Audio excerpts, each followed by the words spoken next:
parce qu'après, on va être coincé par le calendrier.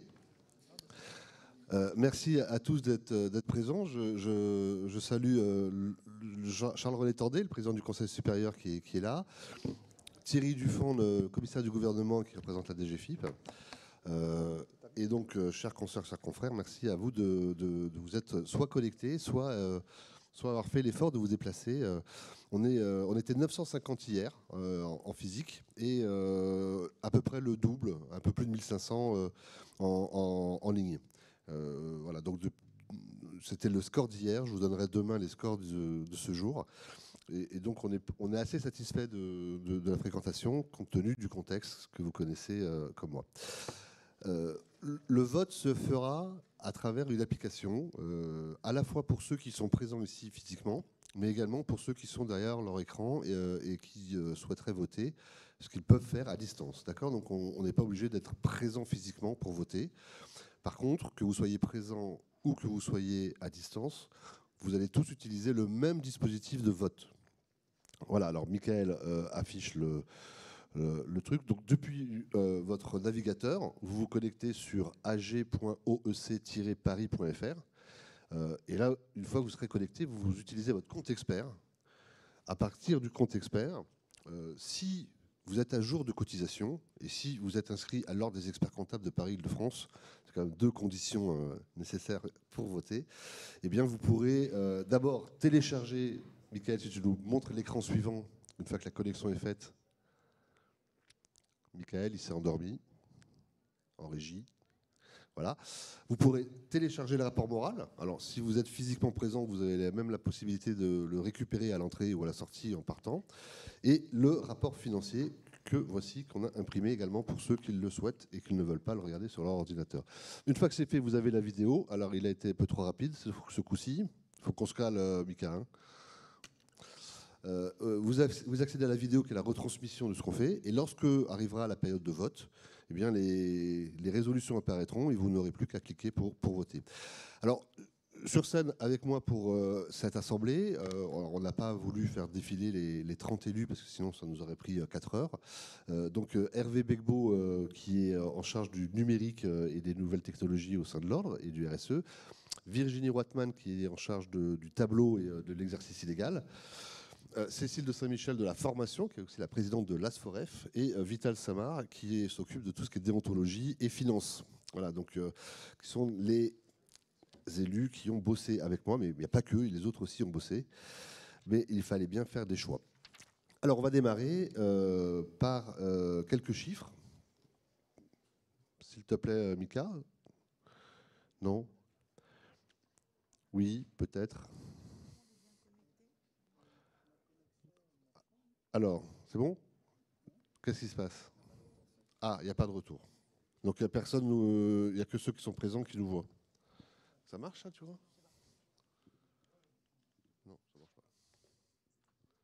On attend que la connexion se fasse ou on avance ? Ah. Alors on va attendre un peu. Bon. Alors est-ce que vous pouvez ressortir, re-rentrer ? On va tout reprendre au départ.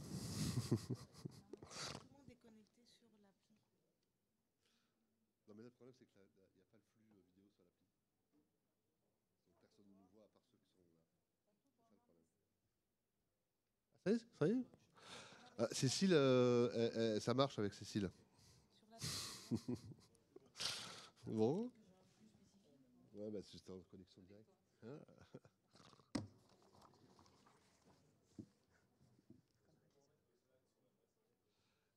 Ouais.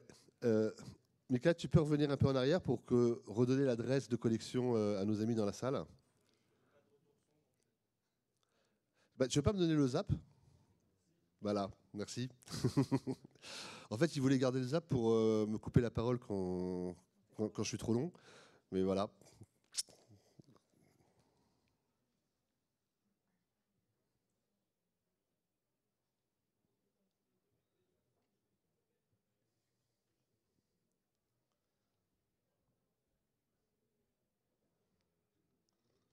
Merci, ça va être plus simple. Alors, je recommence. Voilà, donc l'adresse, sur votre navigateur ag.oec-paris.fr. D'accord, c'est ce qui vous permet de vous connecter, d'accéder au flux vidéo et également, vous voyez, l'écran du milieu, c'est le flux vidéo et l'écran d'après, aujourd'hui, vous ne le voyez pas parce qu'évidemment, on ne vous propose pas encore de voter, mais dès qu'on vous proposera un vote, ce sera l'écran d'après qui va apparaître en bas de votre navigateur. J'ai juste oublié de vous préciser qu'il y a Adrien, qui est au service informatique, qui est là, et Julien, qui est également au service informatique ici, qui peuvent tous les deux venir vous aider si vous avez des problèmes de connexion. Donc vous levez la main et ils vont vous aider à paramétrer votre ordinateur. Évidemment, seulement si vous êtes physiquement présent. Hein, voilà, sinon ça ne marchera pas. Alors, on va commencer par le rapport moral et puis ensuite on aura le rapport financier avec Vital. Le rapport moral. Donc on est aujourd'hui à 6310 experts comptables inscrits en 2019. Hein, donc on parle bien de l'année 2019. On a toujours ce petit décalage où on parle en septembre 2020 des chiffres de 2019, mais on va s'y faire. En progression, depuis 4 ans, de toute manière, le nombre de confrères inscrits à l'Ordre de Paris progresse, puisqu'on était 6134 en 2018, et on a franchi en fait le seuil des 6000 en 2017, on était juste en dessous. 1678 femmes, donc on n'est pas un tiers, on est un peu moins, on est à un quart peut-être. 4009 stagiaires, donc on a franchi le seuil des 4000 stagiaires. Hein, c'est plus de la moitié des stagiaires de France sont stagiaires à Paris, Île-de-France. Et on a inscrit 5947 sociétés d'expertise comptable. C'est en progression là aussi, puisqu'on avait 165 de moins en 2018, qui elle-même en avait 290 de plus qu'en 2017. On a en chiffres eu plus de 100 000 visiteurs sur notre site web, 350 000 pages vues, 37 500 magazines franciliens ont été imprimés. On progresse également sur les réseaux sociaux, puisqu'on a 4 300 followers sur Twitter, 11 000 abonnés sur LinkedIn, 2 000 sur Facebook. Et vous étiez plus de 11 000 à participer à l'ensemble des événements qui ont été réalisés en 2019. Sachant que si vous êtes venu à plusieurs événements, vous êtes évidemment compté plusieurs fois, puisque comme vous n'êtes que 6 000, ce n'était pas possible d'être 11 000 autrement. Ensuite, en termes de chiffres, Virginie, tu peux peut-être nous donner quelques statistiques. Concernant la... Bonjour à tous. Concernant la commission résolution des litiges et déontologie, quelques chiffres à vous proposer. 349 dossiers ouverts en 2019, on en avait ouvert 245 en 2018. Concernant la résolution des litiges, 368 d'ouverts en 2019 contre 458 en 2018. Cette commission est brillamment orchestrée par Michel Bodanovich, Denis Chappé, Sébastien Rougagnou et Olivier Serre. Donc je les remercie tous, ainsi que tous les confrères qui s'occupent de ces dossiers et qui trouvent des réponses à vos litiges. Concernant l'article 31, il y en a eu 5 en 2019 contre 6 en 2018. Les chiffres sont assez stables. Les contrôles article 31 sont des contrôles qui visent à relever les infractions des experts comptables avec le code de déontologie. Donc vous comprenez tout de suite que si vous avez un contrôle article 31, c'est que ce n'est pas bon signe et qu'il n'y a pas beaucoup de confraternité dans ce genre de contrôle. Et après, ça peut déboucher sur la discipline. Il y a 47 procédures en cours en 2019 et il y en avait 44 en 2018. Concernant la déontologie, on a répondu à 1455 de vos questions. Cette commission est brillamment orchestrée par Vital Saint-Marc. Et un nouveau code également, un nouveau comité des normes a également été créé que gère René Caravel et Jérôme Orillon. Et nous remercions tous ces élus et experts comptables pour le temps qu'ils veulent bien consacrer à l'ordre. Ces chiffres, en fait, reflètent les efforts qui ont été faits en termes de réforme des litiges et des conciliations. On avait un petit peu l'habitude ou la mauvaise habitude de ne pas avoir mis suffisamment de personnes. Donc maintenant, les litiges sont résolus en 3 mois, et ce qui est a priori une énorme prouesse. Merci Laurent. Merci Virginie. Alors on vous a fait un petit fil d'Ariane qui retrace un peu tous les événements qu'il y a eu en 2019. Ça a démarré avec la loi de finances où c'était, vous vous en rappelez, Vital et Virginie qui ont brillamment présenté les mesures de la loi de finances avec nos amis notaires. Puis la journée du social, Patrick Benfred, je ne sais pas si Patrick est là dans la salle, mais je l'ai croisé tout à l'heure, qui est le président du club social. Le 8 mars, c'est Sandrine Cohen-Solal qui avait organisé une mobilisation de la commission femmes. Ça a été suivi d'un superbe colloque RSE à l'Assemblée nationale auquel j'avais participé à l'initiative d'Hervé Begbo en présence de Mohamed Lakila qui est expert comptable et député de la Nation. On a ensuite organisé en 2019 à l'OIMPO, opération qui, d'après ce que nous dit notre attaché de presse, représente un budget de communication d'1 million d'euros. Enfin, vous savez, elle justifie quand même son salaire, donc je ne suis pas certain qu'il faille prendre le chiffre au pied de la lettre. On a ensuite poursuivi avec la soirée de recrutement. C'est Antoine Dalacu-Payan qui est en charge de l'attractivité qui a géré cette manifestation. On a placé une centaine de jeunes dans les cabinets en alternance.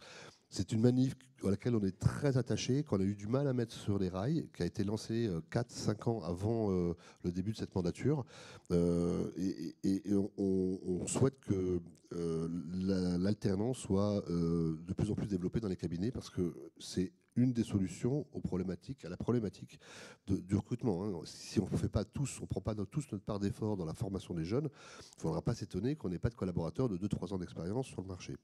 Donc plus on peut prendre des alternants. Alors, aujourd'hui, vous connaissez les mesures qui ont été mises en place par le gouvernement, ça ne coûte quasiment rien de prendre un alternant. Donc il y a dans l'exposition pas mal d'écoles qui sont présentes, je vous invite à aller les voir. Elles ont toutes des alternants à vous proposer. On a poursuivi avec les chemins du mécénat. C'est Laurent Arroise que j'ai croisé tout à l'heure qui avait organisé ça. Vous savez que dans le cadre des travaux qu'on a fait 50 rue de Londres, on a exposé des œuvres d'art. Voilà, on avait fait une opération autour de ce mécénat artistique. Et puis on a poursuivi avec Nora Vartanian qui était en charge des associations pour une manifestation des experts comptables au service des associations. Hervé, si tu peux continuer la suite. Peut-être pour rappeler que l'année dernière, nous étions à l'Université Descartes pour les universités d'été et que chaque année, comme vous le savez, nous délocalisons les universités d'été aux Antilles. Donc, on fait les universités des Antilles qui avaient lieu en Guadeloupe l'année dernière et en 2020, vous êtes attendu à Saint-Martin.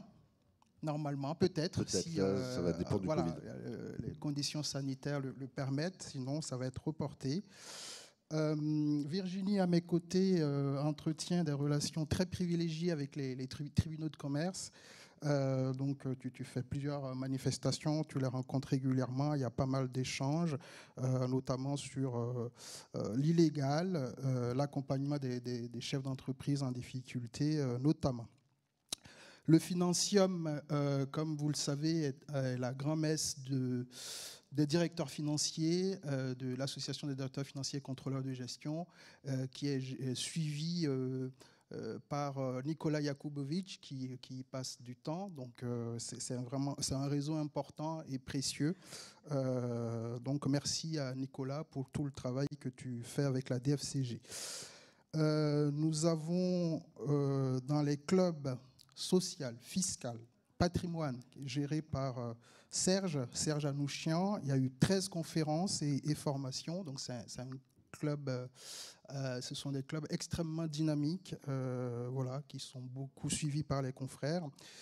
Nous avons organisé des regroupements de stagiaires. Il y a eu en tout 1500 stagiaires qui ont été réunis durant des journées, de grandes journées, découvertes et formations.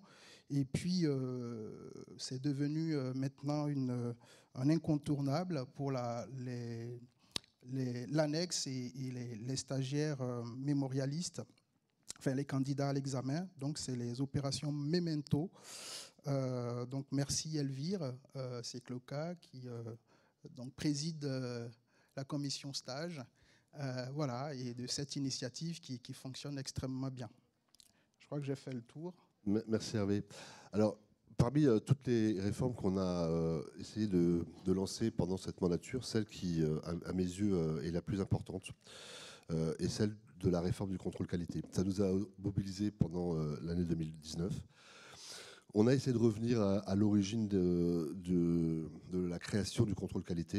Et lorsqu'on reprend l'ordonnance de 45 et notamment le règlement intérieur, on a les articles 400 et 402 qui définissent quels sont les objectifs et quels sont les fondamentaux du contrôle qualité. Quels sont les objectifs du contrôle qualité? Ils sont affichés devant vous. C'est donner au public une meilleure perception de la qualité des prestations offertes. Ça, c'est la numéro 1. La numéro 2, c'est d'harmoniser les comportements professionnels. La numéro 3, c'est de contribuer à la bonne organisation des structures d'exercice professionnel et au perfectionnement des méthodes de travail. Donc là, on s'adresse vraiment au fonctionnement interne des cabinets. Et en 4, c'est de développer la solidarité au sein de la profession. Alors, il manque une ligne, c'est-à-dire qu'en fait, la dernière paragraphe est en 5, et en 4, c'est s'assurer du respect des normes et de la réglementation.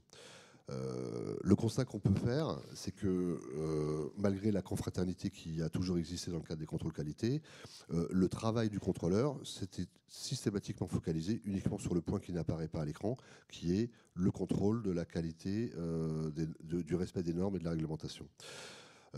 Or, à mes yeux, le contrôle qualité ne doit servir qu'un seul objectif, c'est améliorer la performance des cabinets et améliorer le respect des normes qui concourent à la qualité de la prestation qui est fournie. Le bénéficiaire ultime et exclusif et unique du contrôle qualité, c'est le cabinet d'expertise comptable. C'est pas l'institution, c'est pas, malgré tout le respect que j'ai pour M. Dufan, commissaire du gouvernement à la DGFiP, le contrôle qualité n'a pas vocation à remplacer le contrôle fiscal de l'expert comptable, ni à s'assurer que l'expert comptable remplit des diligences fiscales dans ses dossiers. C'est pas son job. On a fait 7 années d'études, on est expert comptable, et donc je considère que chacun est maître chez soi, et que les experts comptables ne sont pas des enfants qui doivent se faire gronder par l'institution qui est leurs parents pour s'assurer qu'ils savent travailler correctement. Par contre, avec le contrôle qualité, on va s'assurer qu'ils respectent un minimum de réglementation, un minimum de normes, et on va aider les cabinets à progresser. Comment on fait pour passer d'un modèle où on fait que du contrôle réglementaire à un modèle où on fait du contrôle réglementaire, et ce qui est beaucoup plus compliqué, on essaye d'améliorer la qualité de la prestation qui est rendue par les experts comptables. C'est le chantier qu'on a déroulé en 2019. On a renouvelé un tiers des contrôleurs qualité qui n'ont pas voulu adhérer à ce nouveau modèle parce qu'ils estimaient qu'ils n'étaient pas formés et compétents pour le faire. On a fait suivre aux 80 contrôleurs restants et aux 40 nouveaux qui nous ont rejoints, donc aux 120 contrôleurs, un parcours complet de 10 jours de formation pour qu'ils comprennent quels étaient les enjeux sur lesquels ils devaient être attentifs, quelles sont les stratégies des cabinets, quelles sont l'organisation d'un cabinet en matière commerciale, en matière de relations, etc.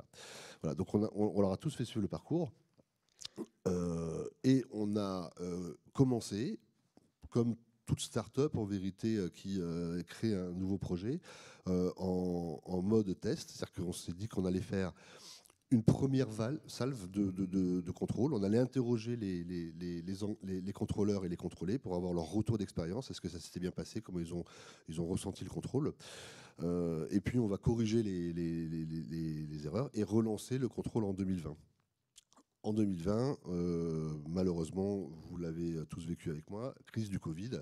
Et donc, on a décidé de suspendre les contrôles en 2020 pour relancer en fait la machine à partir de 2021, éviter de rajouter à la charge de travail des cabinets qui vont être confrontés à l'accompagnement de leurs clients, qui vont faire face à des difficultés financières, le poids d'un contrôle qualité supplémentaire. Donc, les seuls contrôles qualité qu'il y aura en 2020 sont ceux qui avaient déjà été décidés en 2019 et pour lesquels le confrère avait demandé un report d'1 an après avoir suivi une formation pour se mettre à niveau. Donc voilà l'état où nous en sommes. Donc c'est évidemment dans la prochaine mandature que le déploiement se fera à 100%. Mais aujourd'hui, on a reconstruit une nouvelle base. Et pour arriver à ce sujet, on a également développé, je ne sais pas si ça apparaît après ou plus tard, tout un tas d'outils en ligne qui permettent de se diagnostiquer pour savoir si on est dans les clous, si on sait, si on a bien compris les normes, ce que l'institution attend de chaque professionnel, et de se diagnostiquer également d'un point de vue stratégie, positionnement, compétences et qualité. Donc voilà la grosse réforme qu'on a fait. et dont j'espère qu'elle donnera des résultats. Notre critère de mesure est assez simple. En fait, vous savez qu'il y a une expression qui consiste à dire qu'on a bénéficié d'un contrôle qualité. Souvent, les experts comptables nous disent ah bah, je vais subir un contrôle qualité. Non, non, tu vas bénéficier d'un contrôle qualité. La question qu'on a posée, on a interrogé les experts comptables, on leur a dit est-ce que vous pensez que vous avez réellement bénéficié d'un contrôle qualité? Bon, on avait un résultat qui était de 50-50. Voilà, 50 nous disaient oui, le contrôle qualité était bénéfique, 50% nous disaient non, le contrôle qualité n'était pas bénéfique. Il ne m'a pas apporté grand-chose. L'objectif, c'est évidemment de dépasser largement ce seuil de 50. Il faut qu'à l'issue du contrôle qualité, quand on interroge un expert comptable qui a bénéficié d'un contrôle qualité, il considère qu'il y a eu effectivement un réel bénéfice au sein de son cabinet dans la mise en œuvre de nouvelles pratiques, dans un benchmark avec les autres consoeurs et confrères et dans une amélioration du respect des règles qui lui permet d'améliorer sa qualité. C'est l'intérêt du respecter les règles, c'est d'améliorer la qualité, évidemment. On a également lancé en 2019 avec le comité solidaire un dispositif d'accompagnement. On avait déjà les 2 premiers étages qui étaient le numéro vert. On a rajouté en fait une convention avec l'APESA. L'APESA est un organisme qui est dirigé par Marc Bignier, qui est là. Ah pardon. Oh Cécile, c'est toi qui devais dire ça. Je te laisse faire. Tu le faisais tellement bien que j'ai pas osé t'interrompre. Ah non, tu étais trop beau là. Alors le comité solidaire, en fait, au regard du contexte que l'on subit, qui est de plus en plus stressant, le Conseil régional de l'ordre de Paris a mis en place il y a plusieurs années un numéro vert et a également mis en place des rendez-vous avec des psychologues à destination des consoeurs et des confrères les plus fragiles. Malheureusement, en 2019, une étude a confirmé que 35% des professionnels présentaient un risque de plus ou moins fort d'épuisement professionnel. Donc, devant ces chiffres, l'ordre a donc complété son dispositif par la mise en place du comité solidaire, qui est composé d'un petit groupe de consoeurs et de confrères qui sont très réactifs, expérimentés. Donc, ils sont là pour coordonner les actions d'entraide entre les services de l'ordre, mais aussi les institutions telles que la CAVEC, au niveau aussi du contrôle qualité, de l'article 31, des cotisations, parce qu'on s'aperçoit bien souvent que les confrères et les consoeurs dans ces situations-là ont des retards de paiement un petit peu partout. Ils sont là également pour identifier les professionnels qui sont en difficulté, parce que malheureusement, bien souvent, on se rend compte qu'ils ne se signalent pas d'eux-mêmes. Il faut aller un petit peu les chercher pour les aider. Et enfin, ils sont là pour les écouter, les conseiller, les orienter et surtout les accompagner. Donc je tiens à remercier, et tous les élus du Conseil régional sont avec moi, à remercier Patrick Soussana, parce que c'est lui qui va œuvrer au sein du comité solidaire, bien sûr avec les permanents de l'ordre, qui sont à l'écoute permanente et portent une grande attention à tous ces professionnels en difficulté, et aussi les membres, bien sûr, de ce comité. Nous avons mesuré l'efficacité, malheureusement, de ce comité au cours de l'hiver et de l'épidémie qu'on a subie au niveau du Covid-19. On a eu des appels au secours de la part de confrères ou de familles de confrères ou de consoeurs, parce qu'on a eu des confrères qui ont été hospitalisés, mis dans le coma. Donc voilà, c'était... moi, j'ai le souvenir d'un cabinet où l'épouse de notre confrère était complètement perdue parce que elle ne savait plus quoi faire. Il était dans le coma, dans une situation assez grave. Et donc le comité solidaire, du coup, s'est mis en place et on a pu vérifier son efficacité. Et c'est quelque chose de très important. Alors pour plus d'informations, bien sûr, sur ce comité, il faut vous rendre sur le site du Conseil régional. Voilà, j'étais bien aussi, mais pas Super. mieux que toi. Merci Cécile. Non, ce qu'on peut dire, c'est qu'on a aussi échangé avec le Conseil supérieur, Charles René, qui était en train d'imaginer un dispositif un peu similaire au niveau national. Et donc on lui a dit, attends, on a déjà tout qui a été construit, nationalisons l'outil, conservons le même numéro pour tous, c'est quand même plus simple. Et donc aujourd'hui, c'est opérer ce dispositif d'accompagnement des confrères, ce numéro vert, l'APESA, comment on appelle ça, les sentinelles. Les sentinelles, voilà, c'est devenu un dispositif national. Donc je pense que c'est une très bonne chose que ça soit national. Alors, rendez-vous aux 5 ans. Ah oui, c'est moi qui ai le bouton. Voilà, hop. Donc vous savez qu'on a, avec les travaux, récupéré tout un tas de salles. Et donc on a décidé de faire des rendez-vous aux 50, à la fois le matin et également en fin de journée. Et donc chaque mois, on proposait en fait aux consoeurs et aux confrères de venir rencontrer les services de l'ordre. L'attractivité, les normes, l'exercice illégal, la formation, le contrôle qualité, etc. Et à notre grande surprise, oui, vous étiez plus de 500 à venir à l'ensemble de ces rendez-vous. Donc on avait parfois plus de 50 personnes qui étaient présentes. Donc ça permet d'avoir un contact avec l'institution plus étroit et plus rapproché. Je ne sais pas si vous êtes passé aux 50, mais ça vaut la visite. Virginie, qu'est-ce qu'on a fait pour lutter contre les illégaux ? Contre les illégaux, on a fait pas mal de choses, Laurent, et depuis plus de 10 ans, on en fait beaucoup. Donc, je vais commencer déjà par quelques chiffres, hein, parce qu'on est expert comptable, on adore ça. 161 nouveaux dossiers en 2019, 90 plaintes et à peu près 27 condamnations. On a développé aussi pas mal de partenariats très efficaces pour lutter contre ces illégaux qui sont souvent illégaux dans le chiffre et aussi dans le droit. Donc un partenariat avec le barreau de Paris où on a pu constituer des dossiers beaucoup plus solides.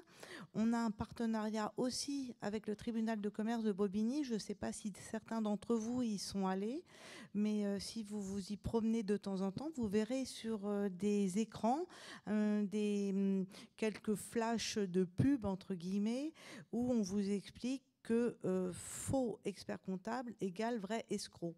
Donc on est sur 2, 3, 4 écrans au tribunal de Bobigny. Et en matière également de jurisprudence, on s'est retrouvé avec des condamnations relativement importantes envers des experts comptables couvreurs de l'exercice illégal. C'est-à-dire que là, pour la première fois en 2019, l'expert comptable qui couvrait avait une peine plus importante que l'illégal.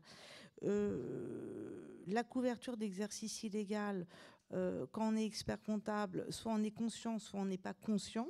C'est pour ça que je vous invite demain à un atelier où vous pourriez apprendre que vous êtes couvreur un peu malgré vous.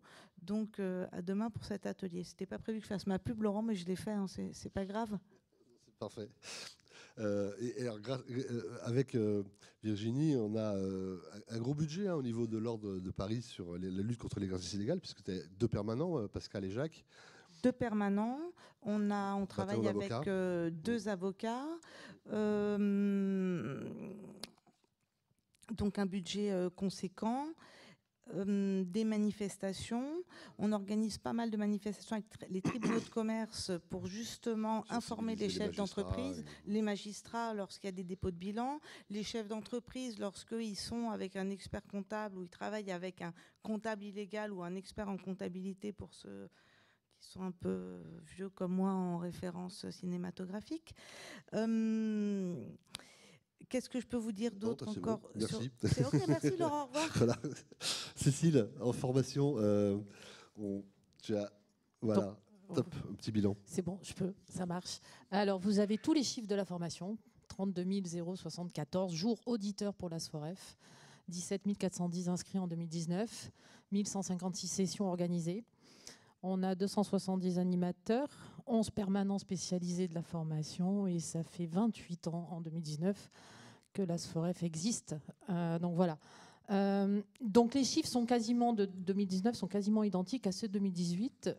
Donc on a une petite raison pour ça, c'est qu'en région parisienne, on a subi des grèves de transport en commun assez importantes au mois de décembre.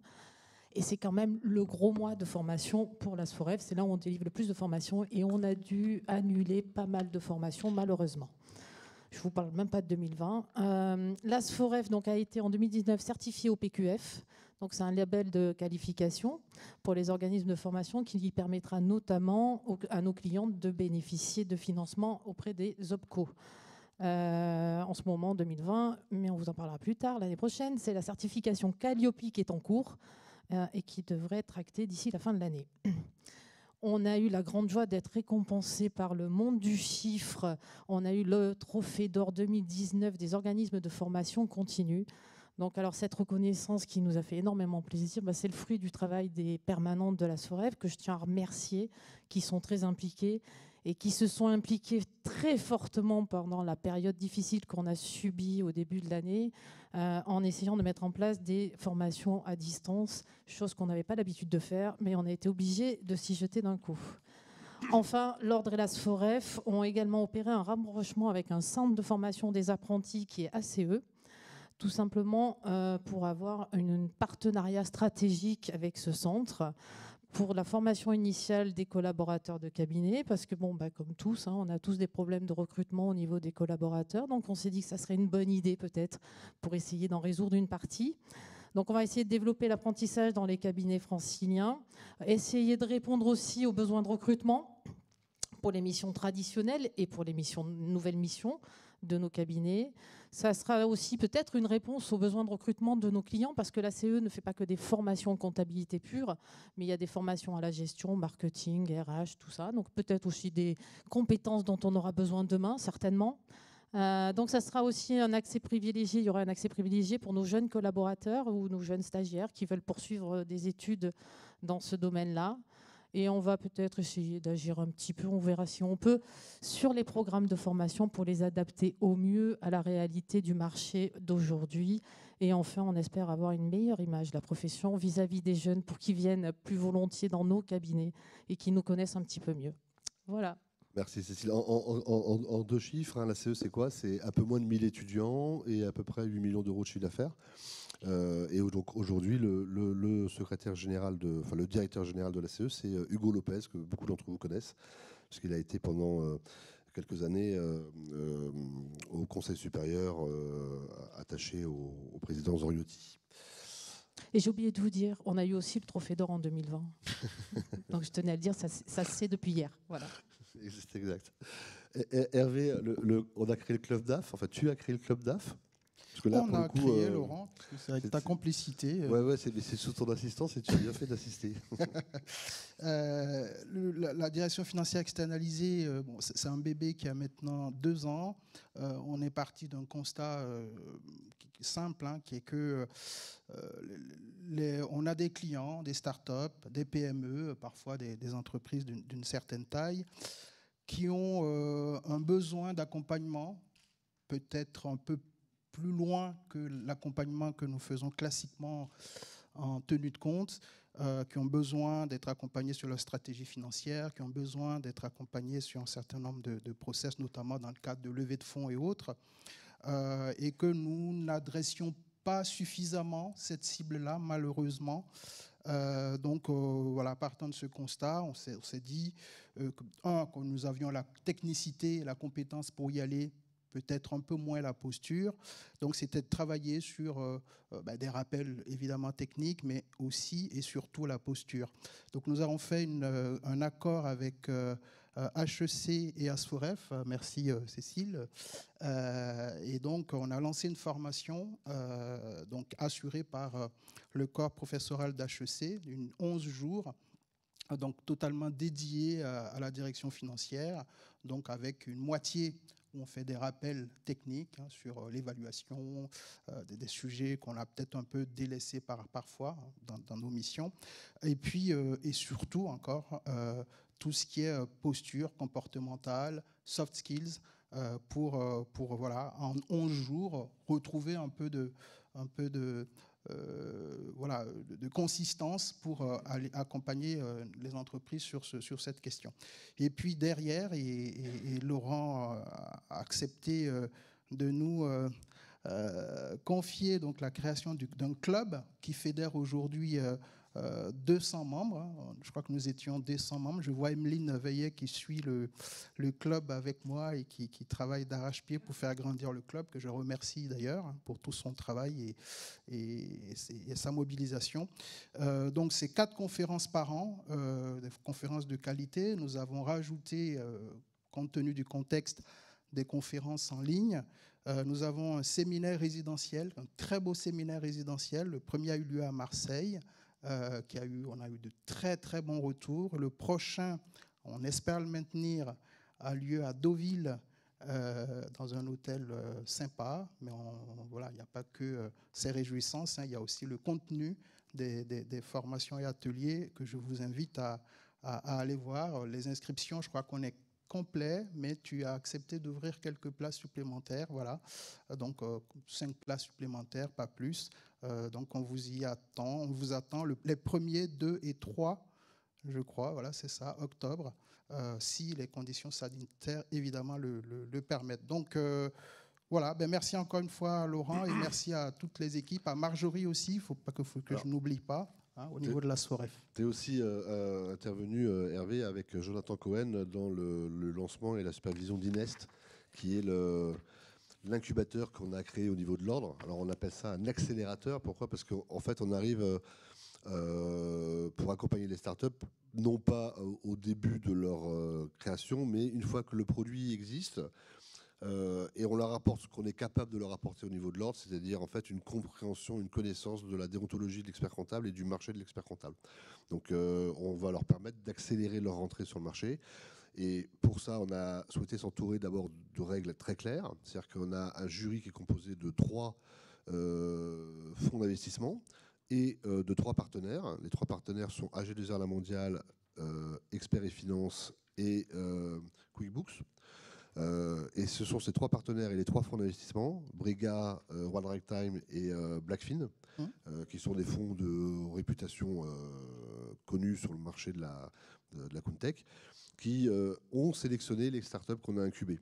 D'accord. Nous, on avait juste fait la présélection avant sur la base de critères objectifs qui consistaient à se poser la question de savoir si les startups répondaient au niveau d'évolution, à la taille et à la maturité de leur projet. Voilà, bon, ben, il y a 4 projets qui sont ressortis. Et effectivement, on a d'autres partenaires. Hein, on en a 3. Je crois que c'était AG2R La Mondiale. Je ne sais pas si tu les as cités, Laurent. Oui, Intuit et... ouais, bon, je buvais tes paroles tellement que voilà, ça rentre. Non, mais tu peux nous parler des 4 startups. Voilà. Et les 4 startups, écoutez, enfin, considérant hein, qu'on en avait besoin, et à chaque fois qu'on a besoin, qu'on sent qu'il y a un sujet qui pourrait intéresser et faire grandir les confrères sur ces questions du numérique, voilà, donc ces 4 nominés et nommés par la suite, ABCSR, qui travaille sur la notation, la mesure d'impact RSE des entreprises. Donc, il travaille avec pas mal de confrères. Ils sont présents sur le stand. CapBlock, qui ont cette spécificité d'utiliser la technologie blockchain pour travailler sur tout ce qui est registres légaux, assemblée générale, donc un outil qui est extrêmement innovant. JuryAct, qui est une solution d'automatisation des actes juridiques hein, qu'on a trouvé extrêmement pertinent, et Eval Tombiz, qui vous accompagne avec là aussi des outils très innovants, la stratégie financière de nos clients. Donc, ils sont présents sur le stand, ils sont à votre disposition pour vous montrer ce qu'ils font. Voilà. Exactement. Et alors, Inest, en fait, a son pendant en PACA, puisqu'il y a un projet identique qui a été lancé par Lionel Canesi, qui est là. Merci Lionel de ta présence, président de la région PACA, qui s'appelle INCO, et donc qui fait la même chose que nous. Alors, sans Hervé, alors évidemment, c'est beaucoup plus compliqué, puisqu'il n'a pas d'Hervé. J'aurais bien aimé. Hein. Voilà. Tu m'invites pas assez à Marseille, mon cher Lionel. Alors, Cécile, on a interrogé nos confrères, on a fait une enquête de satisfaction. Est-ce que les chiffres sont bons ? Alors oui, on a interrogé nos confrères pour mesurer la qualité de nos actions, parce que c'est bien de mener des actions, mais encore faut-il savoir comment elles sont perçues par vous, parce que vous êtes les premiers intéressés. Donc pour mesurer cette qualité d'action et des services du Conseil régional, on a lancé une enquête fin 2019. Un questionnaire a été envoyé à 6000 confrères inscrits dans notre région.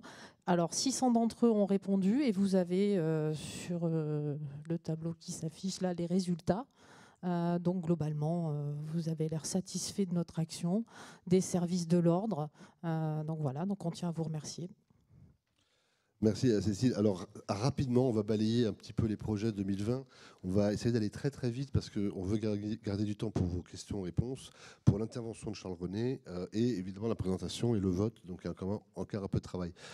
En 2020, Virginie, on lance Espace Pro. Donc en 2020, Espace Pro, je crois qu'on l'attendait tous, hein, c'est un extranet pour faciliter nos relations. Alors les relations de qui? Des experts comptables stagiaires et des experts comptables pour bien échanger toutes nos données, toutes nos informations. L'inscription donc en ligne au tableau de l'ordre, le suivi des stagiaires, la visualisation et la modification de vos informations ordinales. Ça veut dire quoi? Ça veut dire surtout quand vous arrêtez, allez vous radier parce que ça nous évitera ensuite d'avoir des problèmes de cotisation et vous des problèmes de CAVEC. Les téléchargements de vos attestations d'inscription, de présence, de formation. En fait, voilà l'outil qu'on attendait tous pour nous faciliter la vie entre l'expert comptable et l'ordre. Je vais prêcher pour ma paroisse parce qu'on a fait aussi un petit site internet à l'exercice illégal. Vous avez tous les stands qui vous attendent là dans l'espace partenaire. Donc on a vu qu'il y avait un stand pour Inès, il y a un stand pour l'exercice illégal, il y a un stand pour le tableau, il y a un stand pour Espace Pro. Donc si vous avez plein de questions, les permanents sont là à votre disposition. Là, la première chose que vous pourrez faire, c'est à partir du moment où vous avez badgé avec votre identifiant les entrées dans des salles de formation, vous allez retrouver automatiquement les attestations dans votre espace directement. L'idée, c'est que tout ce que vous allez faire avec l'ordre, vous allez participer à un club fiscal, un club patrimoine, un club DAF, une formation par-ci, une formation par-là, tout va se déverser automatiquement. Et évidemment, on ne va pas vous redemander l'attestation pour s'assurer que vous suivez vos ordres de formation quand il y aura un contrôle qualité, puisqu'on aura la formation dans nos serveurs. Donc l'idée, c'est de gagner tous du temps et d'éviter d'avoir des interlocuteurs différents et de communiquer d'un étage à un autre.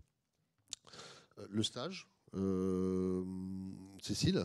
Oui, la refonte du stage. Donc, ça avait pour but d'harmoniser l'accompagnement des stagiaires, d'harmoniser l'animation de ces journées de regroupement et de rendre les stagiaires plus acteurs de cette formation. Donc on a créé 12 fiches d'aide à l'animation et constitué des groupes de travail avec les 3 contrôleurs principaux.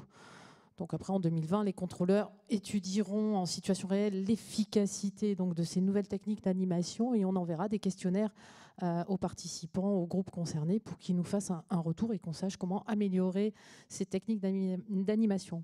On a également réfléchi à plusieurs axes d'amélioration du stage.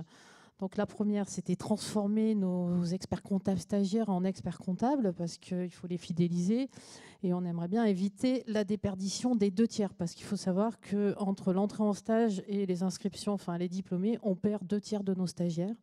Donc ça peut poser problème.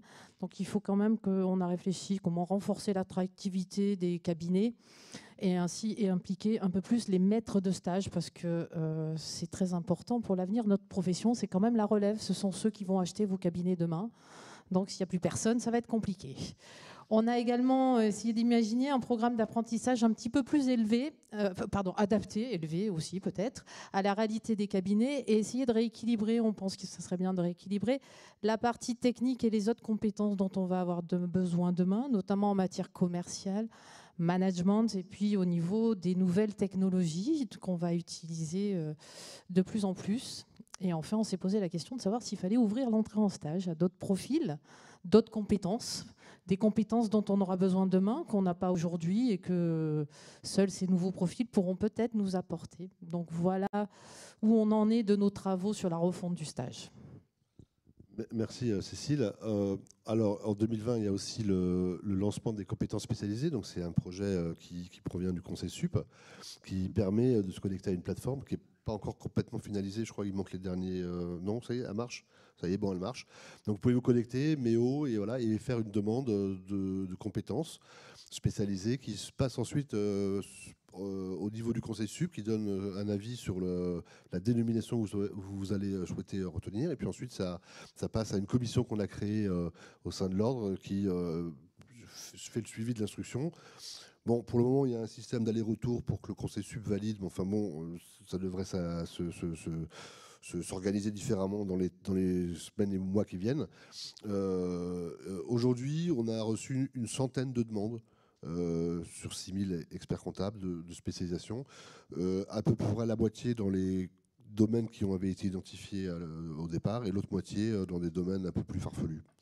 Bon, voilà. Donc on a des trucs, accompagnement du dirigeant. Bon, voilà. Là, on a réussi à se mettre d'accord assez rapidement avec le Conseil sup sur le fait que c'était pas une bonne idée de reconnaître une compétence comme celle-ci, puisqu'on est tous, en tant qu'experts comptables, spécialisés dans l'accompagnement de nos clients dirigeants.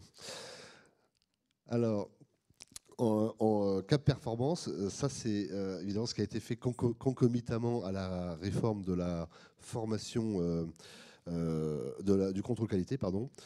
Donc la possibilité de faire un diagnostic performance, c'est-à-dire qu'en fait, comme on a créé des outils pour accompagner les contrôleurs et accompagner les consoeurs et les confrères dans le cadre des contrôles qualité, on s'est dit mais peut-être peut-on aussi également les mettre en ligne pour que les gens puissent se les approprier et s'auto-diagnostiquer. Je pense qu'à terme, il y a un vrai intérêt à rentrer dans un processus où on est en auto-contrôle, auto-évaluation. Et donc on peut faire son diagnostic performance, on peut faire aujourd'hui un diagnostic RGPD et notamment commencer à préparer son registre des traitements.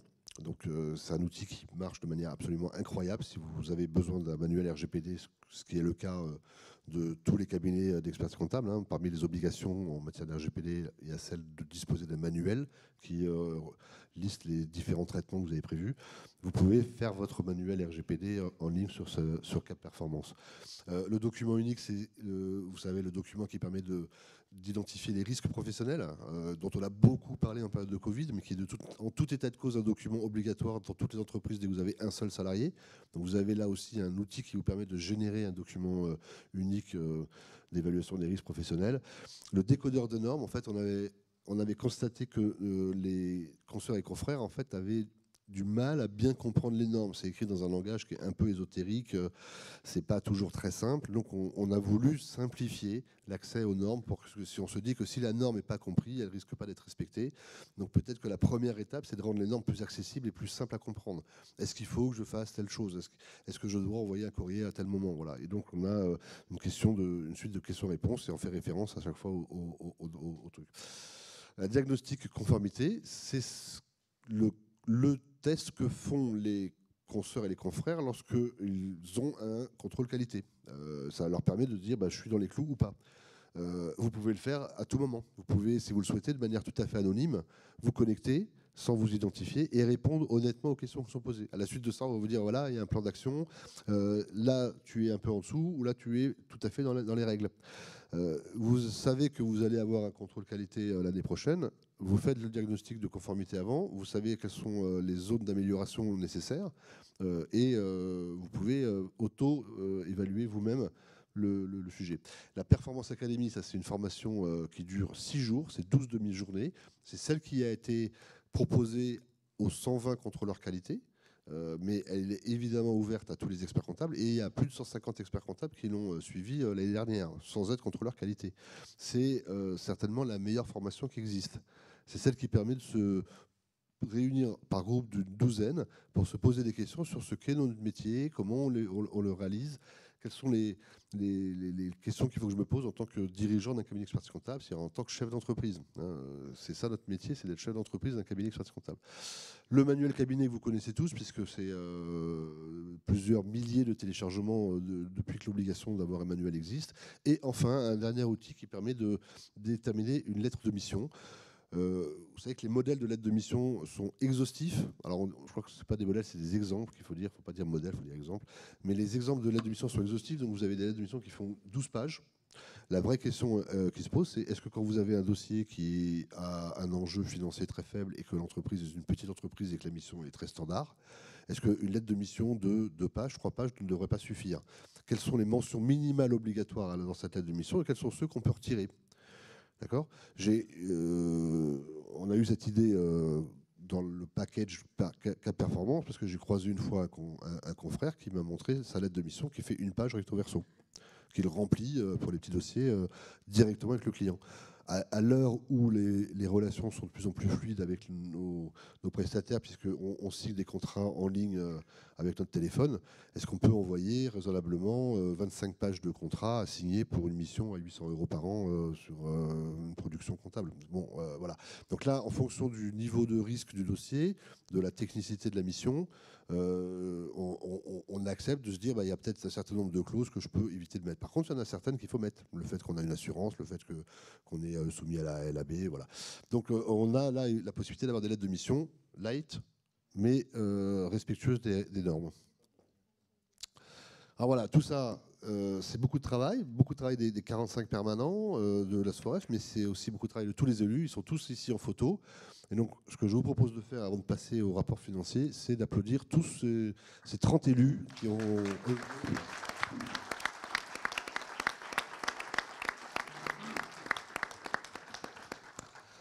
Rapport financier. Vital, je crois que ça va être ton tour. Ah non, c'est encore un peu à moi. Pardon.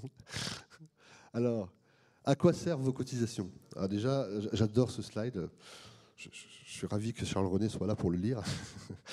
Quand on a démarré la mandature, on était à 748 € d'adhésion pour une personne physique.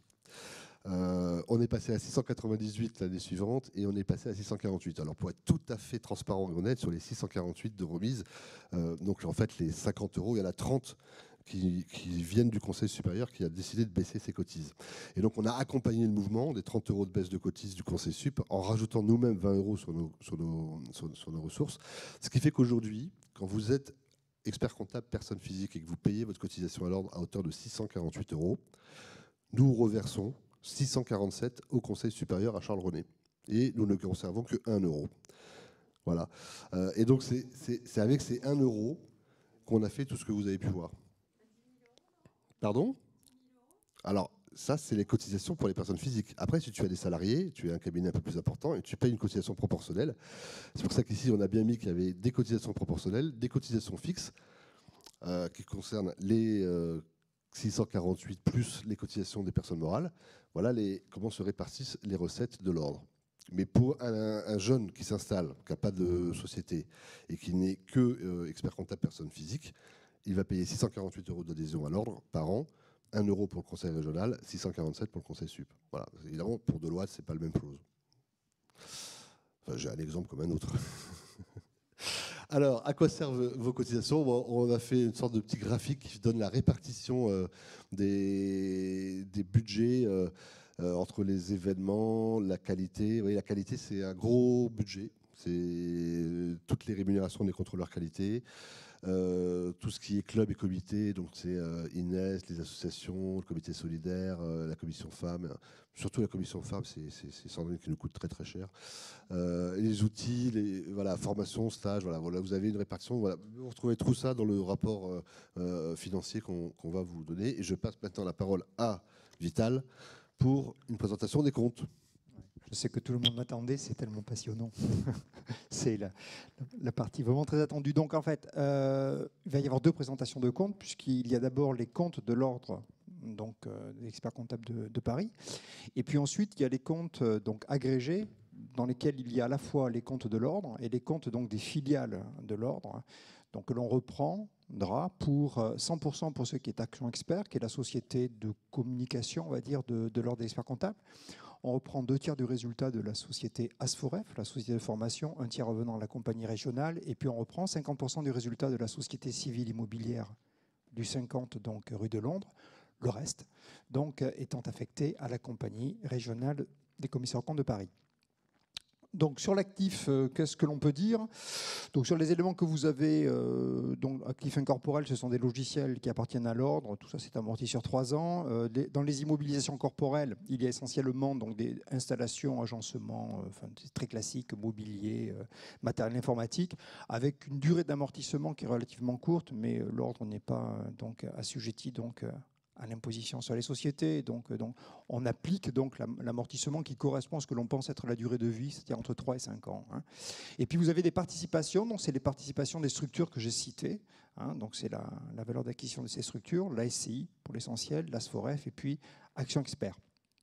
Si vous voyez donc le poste client, Sachez qu'en fin de compte, ce qu'on appelle la client, ce sont en fin de compte les cotisations des confrères. Donc les cotisations des confrères, certaines sont dépréciées, parce que tout le monde on ne règle pas. La règle de dépréciation est assez simple. Lorsqu'à la fin de l'année, donc des confrères n'ont pas réglé la cotisation de l'année, elle est dépréciée de 15%. Et lorsqu'à la fin de l'année suivante, ils n'ont toujours pas réglé, la cotisation est dépréciée de 100%. Voilà. Et les autres créances, vous pourrez vous interroger sur le montant des autres créances qui est relativement important. C'est pour l'essentiel donc une avance qui a été faite donc à la SCI pour la construction qui était l'agrandissement que vous avez vu dans le bâtiment. Voilà. Et puis vous voyez les disponibilités augmentent donc d'environ 470 000 € entre l'an dernier et cette année, mais c'est lié, on va le voir en grande partie donc à l'augmentation aux excédents dégagés par l'ordre. Donc c'est moi qui appuie sur le bouton. Voilà, c'est ça. Donc les excédents, on les voit ici. Donc il y a un montant d'excédent cette année de pratiquement 1 million d'euros pour uniquement le périmètre de l'ordre des experts comptables, contre 544 000 donc l'an dernier. On va le détailler un petit peu après. Là-dessus, qu'est-ce que vous avez comme point important? Vous voyez, donc il y a des provisions pour charges. Donc les provisions pour charges, ça correspond donc aux engagements de l'ordre vis-à-vis des salariés. Donc c'est à la fois indemnité de fin de carrière et à la fois donc la médaille du travail. Les autres dettes que l'on a, ce sont pour l'essentiel donc des dettes envers l'ASFOREF. Voilà. Et puis, je pense que c'est globalement tout. Il n'y a pas d'emprunt auprès de l'ordre. On verra qu'il y a des emprunts dans les comptes agrégés, mais ce sont des emprunts qui sont supportés par la société civile. Au niveau donc du compte de résultat, Laurent parlait des cotisations. Il faut savoir que sur l'ensemble des cotisations qui nous revient, donc en effet, on n'a pas que 10 000 € de cotisations parce qu'il y a toute la partie proportionnelle. Donc, il y a l'ensemble des cotisations qui restent donc à l'ordre, c'est 6,2 millions sur plus de 14 millions d'euros de cotisations. Ça correspond donc tout ça à environ 6 300 donc, cotisants personnes physiques, 5 900 sociétés et environ 3 800 stagiaires, pour donner une idée.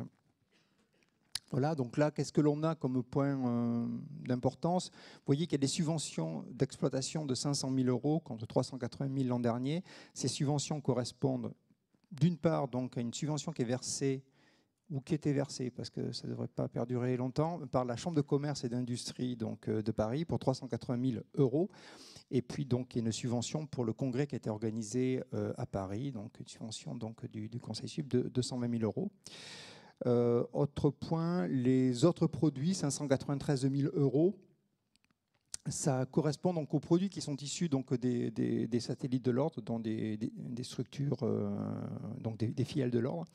Et puis donc une redevance pour marque donc de l'ASFOREF. Donc à la fois donc les revenus des satellites, c'est 272 000 €. Les redevances marque ASFOREF, 209 000 €. Et puis il y a donc des produits d'arbitrage pour 60 000 €. Voilà ce que l'on a dans les produits d'exploitation. Si vous voyez, en fin de compte, les produits d'exploitation, les charges d'exploitation varient excessivement peu et la variation essentielle donc, du résultat provient donc de l'augmentation du résultat financier. Alors, il faut savoir qu'ici, la part résultat financier de 628 000 €, c'est la part qui revient à l'ordre dans le résultat de la société civile immobilière du 50 rue de Londres. Le reste, donc, l'autre moitié, revenant donc à la compagnie régionale. Donc, ça fait pour l'essentiel donc l'augmentation du résultat. Je pense que je dois laisser la parole donc à Christophe Montazo et Cédric Choucroune qui doivent donc être là, Christophe et Cédric, lire leur rapport. Merci. Voilà, votre rapport s'affiche à l'écran. Je vous propose de le résumer plutôt que d'en faire une lecture extensive, si ça vous convient.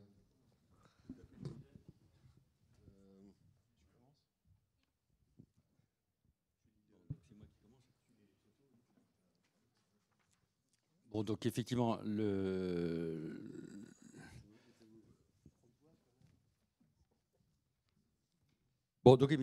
rapport donc peut être présenté de façon succincte et peut-être donc le rapport a le même format que les années précédentes.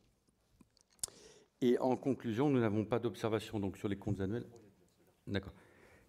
Concernant les comptes annuels, donc nous n'avons pas d'observation à formuler sur la gestion financière et sur la concordance des opérations enregistrées dans les comptes annuels avec le budget. Nous attestons que les comptes annuels qui vous sont présentés sont réguliers et sincères. Tu nous fais le rapport sur les comptes conso aussi Ouais. en même temps? J'ai Ok. pas besoin, je crois. Alors, les comptes agrégés se caractérisent par un excédent d'1 196 167 € et un total bilan de 18 994 113. Nous n'avons pas d'observation à formuler non plus sur la gestion financière et sur la concordance des opérations enregistrées dans les comptes agrégés avec le budget. Nous attestons que les comptes agrégés qui vous sont présentés sont réguliers et sincères. Je vous laisse la parole. Alors, je reviens sur les comptes agrégés. C'est ça. Merci beaucoup, messieurs. Je vais vous poser une question tout de suite. Est-ce que vous êtes candidat à votre renouvellement, puisqu'après on va passer au vote? Personnellement, oui. Et moi aussi. Super, merci. Oui, les comptes agrégés, donc je disais tout à l'heure qu'en fait, ça regroupe donc l'ordre des experts comptables, la société de communication Action Expert, la société civile donc du 50, et puis donc l'ASFOREF, les résultats de la société civile revenant pour 50% dans les comptes donc de résultats, dans les comptes agrégés, et on prend donc les résultats de l'ASFOREF pour 2/3, le reste revenant à la compagnie. Donc, si on voit, pour expliquer les variations entre les comptes agrégés et puis les comptes de l'ordre des experts comptables, les points importants, ce qu'il y a, donc il y a suppression donc de la ligne de participation, on remplace ça donc par les immobilisations qui appartiennent donc aux structures, les immobilisations qui appartiennent aux structures donc aux satellites de l'ordre, c'est pour l'essentiel donc les constructions donc de la société civile immobilière du 50. Donc vous voyez qu'elles ne sont pas amorties parce qu'en fait la position de l'ordre est celle, donc on a suivi la position de la Fédération des sociétés immobilières de 2004, considérant qu'il n'y avait pas d'amortissement à passer puisqu'il n'y avait pas de dépréciation donc sur l'immeuble du 50 rue de Londres. Voilà. Pour le reste, donc comme l'on a agrégé donc des comptes de sociétés commerciales, on a une durée d'amortissement qui est un petit peu plus longue sur certains biens que celle que l'on a dans les comptes de l'ordre des experts comptables, et donc on a des amortissements qui vont jusqu'à 9 années pour ce qui est donc des agencements. Voilà. Ce que l'on peut dire encore, donc si on voit l'actif immobilisé, donc ça augmente donc par rapport au compte de l'ordre d'environ 3 800 000 €. Hein, c'est pour l'essentiel donc la construction donc de la SCI. Les actifs circulants diminuent de 1 100 000 € par rapport à l'actif qu'on vous a présenté sur l'ordre. C'est 1 100 000 €. C'est pour l'essentiel donc la suppression donc de l'autre créance envers la SCI, pardon. Et puis les disponibilités donc augmentent de 3 500 000 € parce qu'il y a donc des disponibilités également significatives dans les autres structures de l'ordre. Voilà. Donc l'actif total, l'actif net, par rapport à celui de l'ordre, est en augmentation de 6,2 millions d'euros. Au niveau des dettes, vous voyez que la grosse différence qu'il y a avec les comptes de l'ordre, c'est alors pour l'essentiel, c'est une augmentation des emprunts, puisqu'il n'y a pas d'emprunt à l'ordre. Là, vous avez donc des emprunts pour environ 2 500 000 € qui correspondent donc pour 2 259 000 € à l'emprunt qui est supporté par la SCI pour la construction, l'acquisition et la construction donc l'agrandissement du bien. Voilà. Pour les autres postes, il n'y a pas de point particulier, si ce n'est donc le résultat donc des comptes agrégés qui est en augmentation donc de 100 000 € par rapport donc au résultat de l'ordre, les 100 000 € correspondant donc au résultat de la SFOREF. Voilà.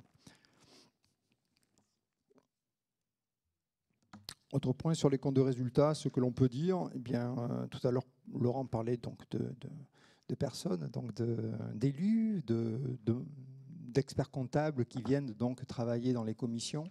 Donc, on a évalué le montant du bénévolat, donc dont bénéficie l'ordre, environ 8 000 heures donc, de travail par an, ce qui est valorisé à 800 000 €.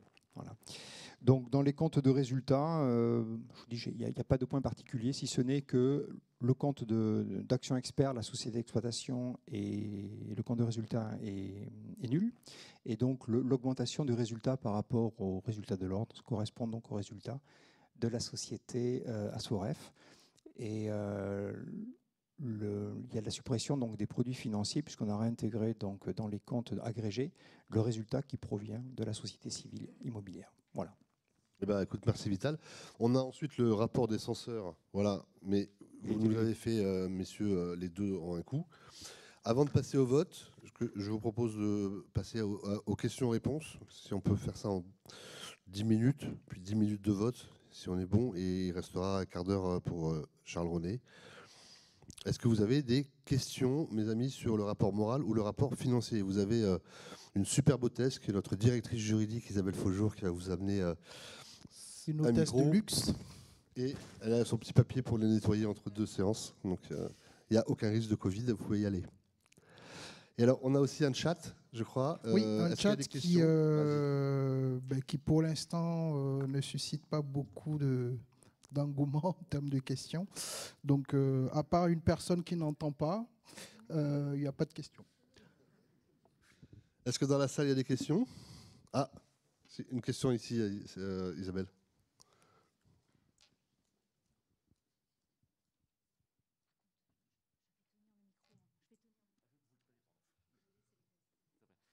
Merci Laurent pour cet exposé et ton rapport moral. On voit l'action effectivement importante de la part de tes élus et donc la motivation de chacun. Je dénote néanmoins un peu de partisanisme dans le choix des représentants que tu laisses sur scène, mais c'est un autre débat. Je m'interroge en tout cas par contre de l'implication très forte effectivement du CRO sur des missions qui me paraissaient plutôt dédiées en fait au Conseil supérieur, notamment ce qui concerne les stagiaires et le contrôle qualité. Je sais que tu t'es fait fort de le réformer de façon assez importante. Je ne sais pas ce qu'en pense le commissaire du gouvernement, mais quand j'entends que tu veux un contrôle beaucoup plus léger pour une profession sous tutelle, je peux effectivement m'interroger des travaux menés à Paris et peut-être pas forcément concertés avec le Conseil supérieur, mais j'imagine que Charles-Henri pourra aussi en parler. Alors, tu as parfaitement raison. Il y a des attributions différentes attribuées par le législateur aux conseils régionaux et au conseil supérieur. En matière de stage, il faut être clair, on a essayé de lire comme on a pu le texte. On s'est rendu à l'évidence, c'est le Conseil supérieur qui gère le stage du début jusqu'à la fin de sa mise en œuvre au contenu des programmes. Donc on a transformé notre réflexion en brainstorming pour se dire qu'est-ce qu'on pourrait faire si jamais demain on arrivait au Conseil supérieur par hasard et qu'on pourrait faire évoluer au niveau du stage. Mais évidemment, au niveau de Paris, on n'a rien pu faire d'autre que essayer de rendre plus dynamiques les présentations, parce que le texte nous interdit de faire autre chose que ça. En matière de contrôle qualité, alors la situation est totalement différente. En fait, le Conseil supérieur a comme mission d'orienter les contrôles. C'est-à-dire, il va nous dire, je veux que vous fassiez des contrôles sur ceux qui n'ont pas rempli le questionnaire LAB. C'est ce que nous a demandé le Conseil supérieur et c'est ce que nous avons fait. C'est-à-dire que nous avons sélectionné parmi les personnes à contrôler ceux qui n'avaient pas rempli leur questionnaire LAB. Et donc là, le Conseil supérieur est dans son rôle. En ce qui concerne la manière dont le contrôle s'applique, c'est le Conseil régional qui en a la responsabilité. C'est l'article 31 de l'ordonnance de 45. Et ce qu'on a mis en place, c'est le respect à la lettre des articles 401, 402 et suivants du règlement intérieur de l'ordre des experts comptables, qui a été approuvé par les ministres et qui répond aux questions qui se sont posées. Ce qu'il faut savoir, c'est que le contrôle qualité en ce qui concerne l'ordre des experts comptables, même en étant adhérent d'une institution internationale, est facultatif. C'est-à-dire qu'il n'y a pas de contrôle qualité obligatoire pour les professions réglementées telles que l'ordre des experts comptables. On n'est pas dans le cadre de missions d'audit légal avec des mandats EIP ou d'audit légal mandat non EIP, où là, le contrôle qualité est une obligation internationale. Donc ça a été à l'initiative de nos anciens, et à l'époque, c'était évidemment l'IFEC qui dirigeait le Conseil supérieur, qui avait pris l'initiative spontanément d'estimer qu'il était favorable de mettre en place un contrôle qualité pour améliorer la performance des cabinets, pour améliorer la qualité des prestations rendues et pour s'assurer du respect de la réglementation des normes. Aujourd'hui, ce qu'on fait, c'est qu'on respecte exactement ces objectifs. On s'assure du respect des normes, on améliore la performance des cabinets et on fait en sorte qu'il y ait une homogénéisation des pratiques au sein des cabinets d'Île-de-France. Voilà. On n'a pas la même vision, je le confirme, avec le travail qui a été mené par la commission qualité au Conseil sup, qui nous a fait passer une note dans laquelle il est demandé à ce que les contrôleurs qualité réalisent un examen de la conformité fiscale des dossiers contrôlés. C'est-à-dire qu'il faut que le contrôleur s'assure que le confrère s'est bien assuré que son client avait fait le bon choix de TVA, qu'il y avait une cohérence de chiffre d'affaires dans le dossier, qu'il était à jour dans ses obligations. Enfin voilà. Très honnêtement, ce n'est pas le rôle du contrôleur qualité de faire un contrôle fiscal à la place de l'administration fiscale. Ce n'est pas notre job. Dans l'attendu du compte-rendu de la commission qualité, il est marqué de la même manière qu'on le fait pour le social et pour le juridique. Mais ce n'est pas vrai.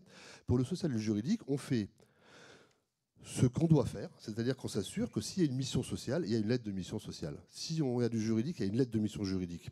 C'est-à-dire que la pratique, la manière dont est organisé le cabinet, le fait qu'il y ait des lettres de mission, voilà, ça fait partie du contrôle qualité. Est-ce que notre confrère est diligent dans son approche? Est-ce qu'il a bien reversé et fait un contrôle de cohérence de sa DADS avec le 641? Est-ce qu'il a bien une... C'est pas notre job, ça, du contrôle qualité. C'est le job de l'administration fiscale, éventuellement, d'aller vérifier les contribuables et de s'assurer que l'expert comptable est au niveau. Mais c'est pas notre job. C'est pas à nous de faire ce travail, d'aller vérifier comment travaillent les confrères. Il y a un niveau une relation de confiance qui s'établit. On est tous inscrits à l'ordre. On a fait 7 années d'études, on a géré un cabinet. Je pense qu'on sait tous faire une cohérence de chiffre d'affaires. Aller vérifier que mon confrère a fait une cohérence de chiffre d'affaires, mais je trouverais ça parfaitement humiliant pour lui. Donc on est dans une relation où là, on va essayer de l'aider.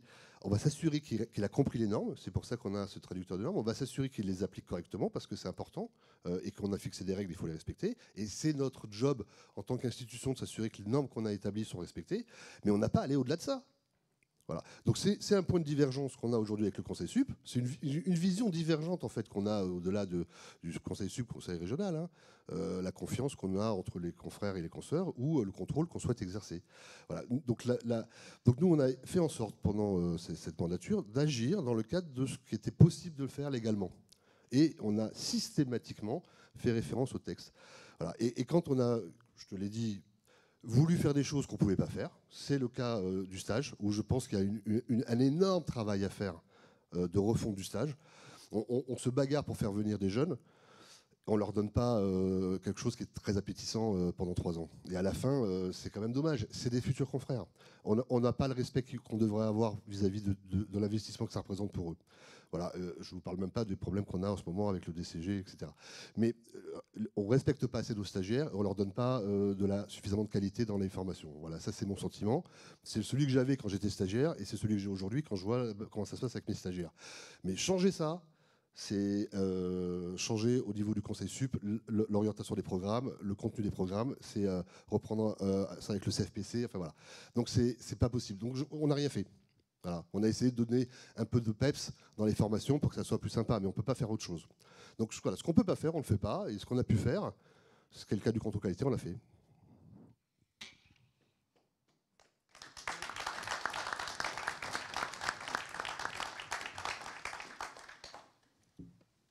S'il y a d'autres questions.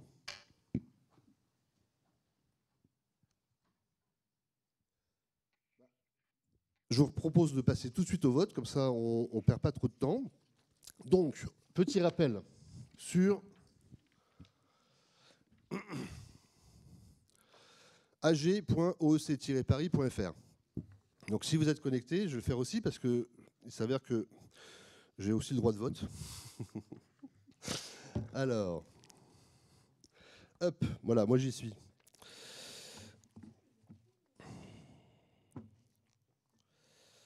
Alors, donc ça c'est fait. Une fois qu'on a fait ça, qu'on a identifié, hop, on va passer à l'étape suivante. Voilà. Donc là, je suis sur la case rapport moral. Et donc normalement, il faut qu'on lance les... Pardon, excusez-moi. Allez-y. Donc ag.oec-paris.fr. Si vous avez des difficultés, vous levez la main et il y a Julien ou Adrien qui va venir vous donner un coup de main sur votre portable ou votre tablette. Donc une fois que vous êtes connecté, vous arrivez, vous devriez voir cet écran-là. Voilà, le premier. Si vous avez ça, c'est que vous êtes connecté, que tout va bien. Alors, à partir de là, on va envoyer les questions. Et quand les questions vont arriver, vous devriez voir l'écran qui est à droite, en faisant glisser si nécessaire. OK ? Alors, on y va. Premier vote, approbation du rapport moral. Donc, conformément à l'article 32 de l'ordonnance du 19 septembre 1945, le rapport moral est approuvé par l'Assemblée générale. Donc voilà la résolution. Pardon, rapport moral, voilà. Donc là, normalement, va apparaître la question sur votre téléphone. Non, il n'y a rien qui apparaît.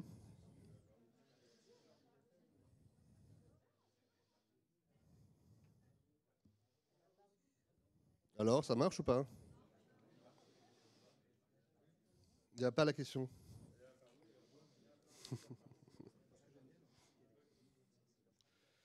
Non, mais en fait, c'est parce qu'on a déjà le résultat de l'élection. On s'est trompé dans l'affichage. Mika, tu... Ok, on est en train de gérer en intérieur. Ah oui, voilà, ça va. Voilà, il y a eu 9 votes pour. Non, mais moi non plus, j'ai rien vu. Non, mais personne n'a eu en fait. Il y a eu un bug.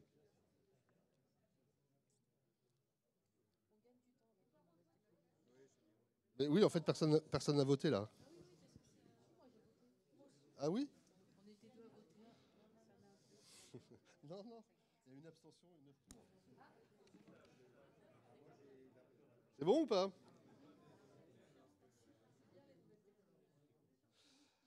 Mais non, mais en fait, le problème, c'est on voulait laisser la possibilité aux gens qui étaient à distance de voter.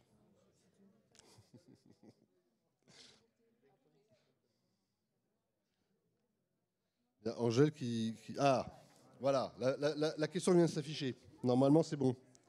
C'est le moment de voter. Actualise.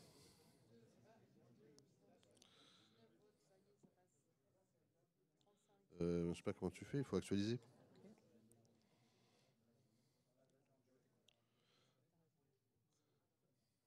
Voilà. Connecte-toi. Vas-y, me connecter. Ouais, c'est bon, ça arrive. Est-ce que tout le monde a pu voter?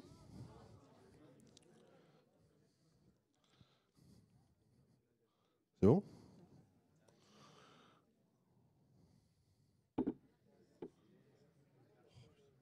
Vas-y, me connecter.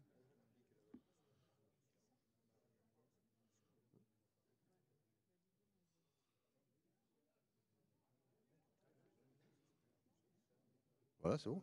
Alors, vas-y, descends. Voilà, je peux voter.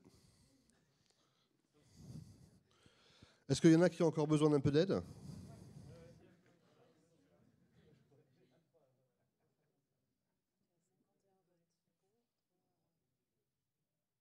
Normalement, il y a une petite fenêtre qui s'affiche qui dit votre vote a bien été pris en compte au moment où vous le faites.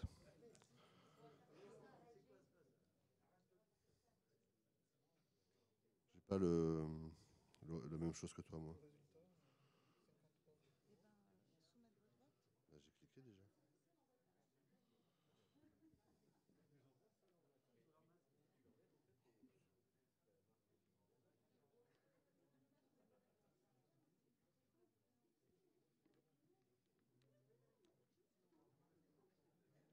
C'est bon ou pas? Je suis pas sûr d'avoir un vote. Bah ouais, mais tu vois, là, j'arrive même plus à...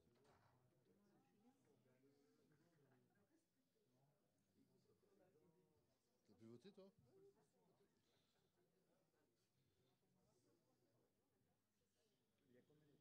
moi, je peux plus voter, moi. Bah oui, bah, il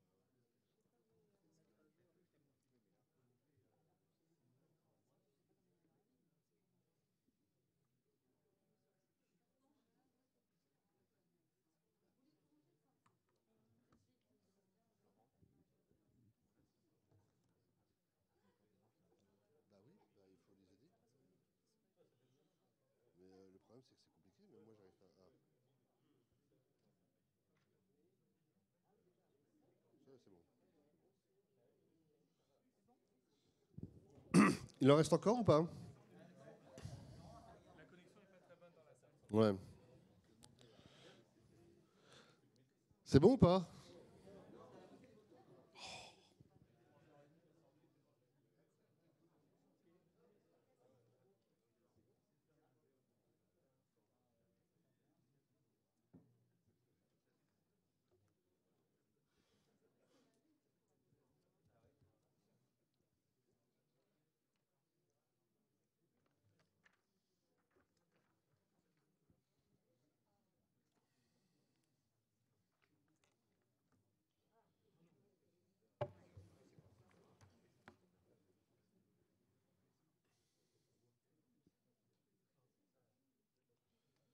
a encore besoin de temps là? Ah. Julien, il y a une Julien, question. tu peux aller aider, là, il y a une dame qui n'arrive pas. Là, regarde, elle lève la main là. Non, là.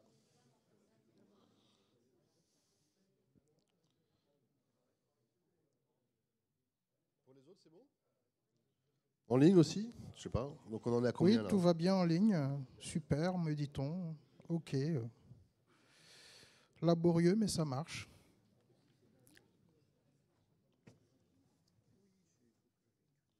Bon, peut-être que ça sera plus rapide pour les autres. Alors? Bah si, regarde, moi je suis à 62, tu vois. Non, en fait, c'est parce que j'ai fait... Il faut actualiser à chaque fois. Ça ne l'actualise pas automatiquement. Désolé, hein.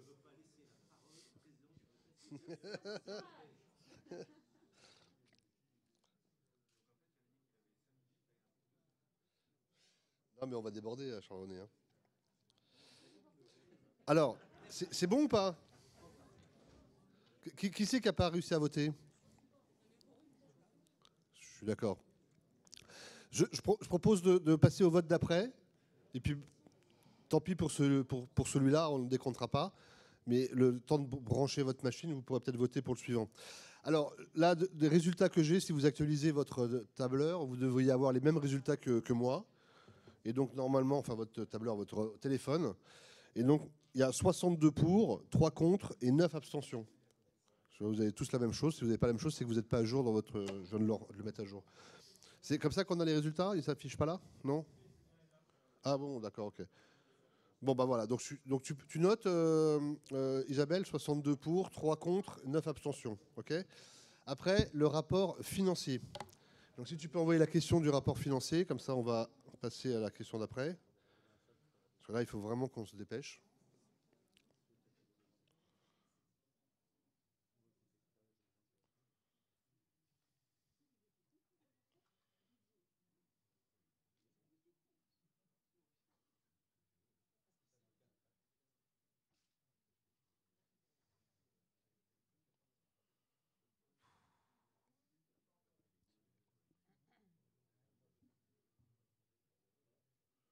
Il y a des gens en ligne qui essaient de voter aussi, mais a priori, ils y arrivent.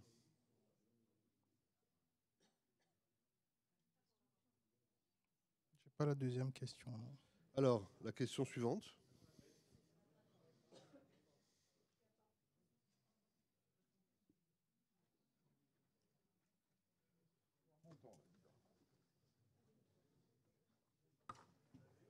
Non. Non. Ah, ça y est. Approbation du rapport financier. Voilà, vous l'avez actualisé. Si vous ne l'avez pas, ça devrait apparaître.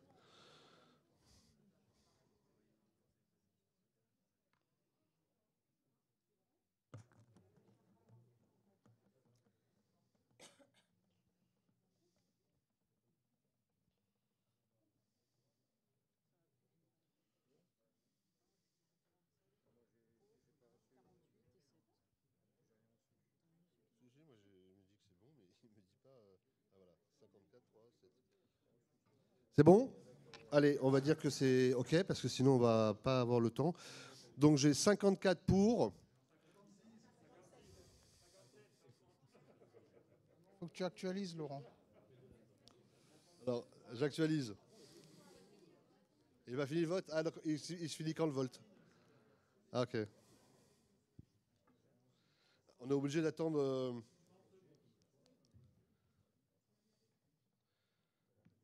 Ah oui. Quand est-ce qu'on sait que le décompte est fait? Tu me dis? C'est-à-dire qu'il y a 146 connectés. Ils ne votent pas, tous ces gens? Ça augmente, ça augmente.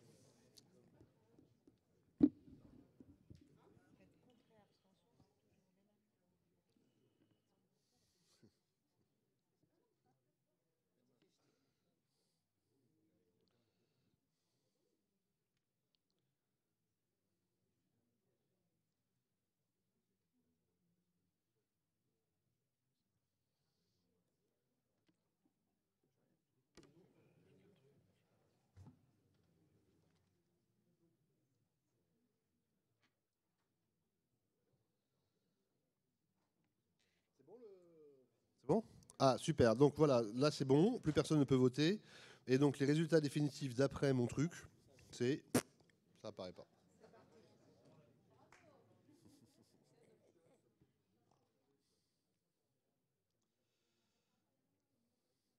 Alors, 61, tu me dis? 61 pour, 9 abstentions, 3 contre. Allez, vote d'après. Alors, le vote d'après porte sur l'affectation du résultat. Donc, évidemment, votre choix est limité, c'est autre réserve. On aurait pu faire dividende, mais voilà. Donc, je vous invite à voter l'affectation en réserve. Voilà. La réglementation est différente dans le Sud. Dividende aux élus. C'est pas idiot. Alors il faut qu'on attende la fin des 100 secondes.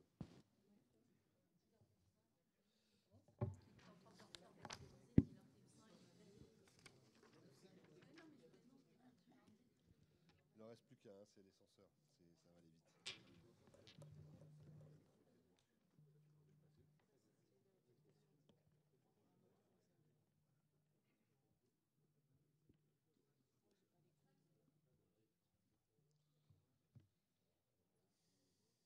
Voilà, moi c'est bon. Alors j'ai 63 pour. Alors, je ne suis pas à jour.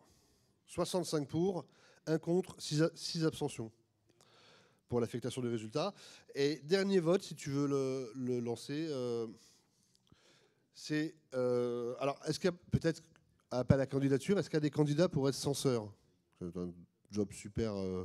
puisque là, on a quand même 2 excellents censeurs, mais pas de candidats.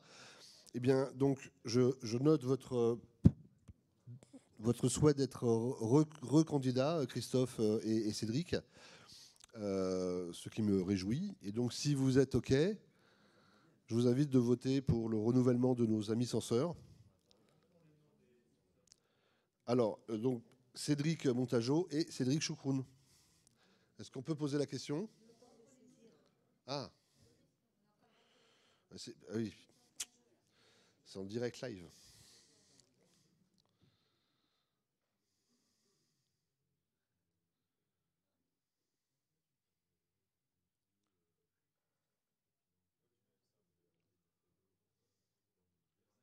C'est quoi F5?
Alors, en attendant que ça s'affiche, je vous rappelle qu'il y a à 16h30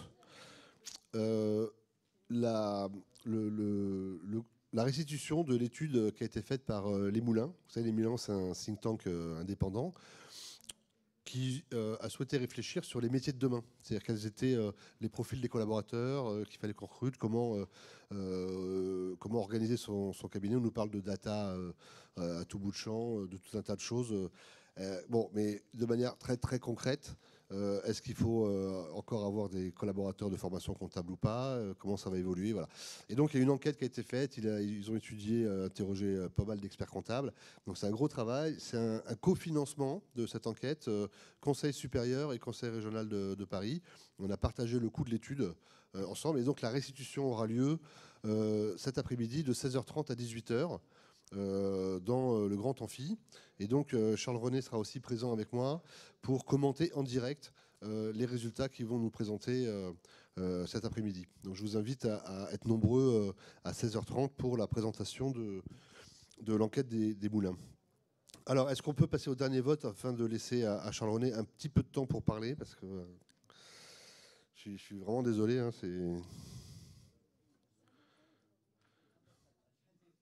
bon, moi, je propose qu'on fasse le dernier vote à main levée. Hein, voilà. Alors, qui est OK? Alors, voilà, on va faire simple. Qui est contre le renouvellement de Christophe et Cédric? Personne. Qui s'abstient? Eh bien, Christophe, Cédric, je vous êtes réélus à l'unanimité. Ceux qui sont en ligne, on s'en fout? Et ceux qui sont en ligne, ils sont d'accord. Bravo.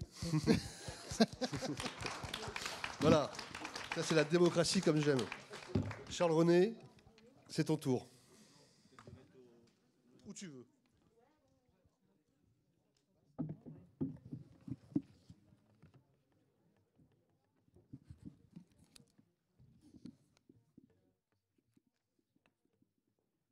Bonjour à tous, monsieur le représentant du commissaire du gouvernement, cher Laurent, merci de m'accueillir dans votre assemblée générale. Non, je ne pense pas que tu l'as fait exprès, mon cher Laurent, pour me faire commencer après l'heure de fin de cette assemblée générale. Donc je vais essayer de faire très court pour vous dire tout d'abord que j'ai été vraiment heureux pour cette profession qui s'est mobilisée au moment de la crise du Covid et vous remercier tous, Parisiens, mais évidemment toute la France, sur cette mobilisation générale parce que je crois que notre profession ressort grandie de cette évidemment triste période, dramatique période. Il y a eu la continuité de service pour notre activité. Il fallait être présent immédiatement, notamment par rapport à tous les problèmes RH, avec l'activité partielle, les payes qu'il fallait établir dès le mois de mars.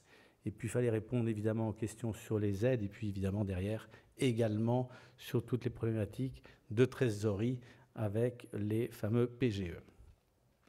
On a tous été mobilisés, et je voulais, quand je fais un remerciement à vous, chers consoeurs, chers confrères, c'est aussi un remerciement à toutes les équipes de l'ordre, les permanents, et j'englobe conseils supérieurs et les conseils régionaux. Ça a été une mobilisation immédiate et un travail quotidien entre les ministères et notre institution. Et ce qui était très important, c'était qu'il y ait la remontée d'informations de toutes les difficultés qu'on rencontrait sur le terrain. Et nous, on était, nos équipes notamment d'Infodoc experts, étaient du matin au soir avec le ministère pour remonter les problèmes et faire redescendre ensuite les décisions qui avaient été prises, partagées, corrigées aussi, parce qu'il y avait un certain nombre, vous vous rappelez, d'éléments un peu contradictoires et aussi des remontées d'informations divergentes entre les régions. Parce que c'est aussi, quand vous aviez des réponses par les directs, ce n'étaient pas les mêmes réponses en fonction de la région à laquelle on appartenait. Et donc, il y a eu tout ce travail qui a été fait et ça a été mis en place instantanément. On a eu immédiatement, dès le premier dimanche, le directeur général des finances publiques qui a mis en place la structure et toutes les semaines, nous étions avec le MEDEF, CPME et la FEP en call pour ajuster en permanence les dispositifs, et notamment pour nous, et vous concernant, tout ce qui était évidemment les reports de délais.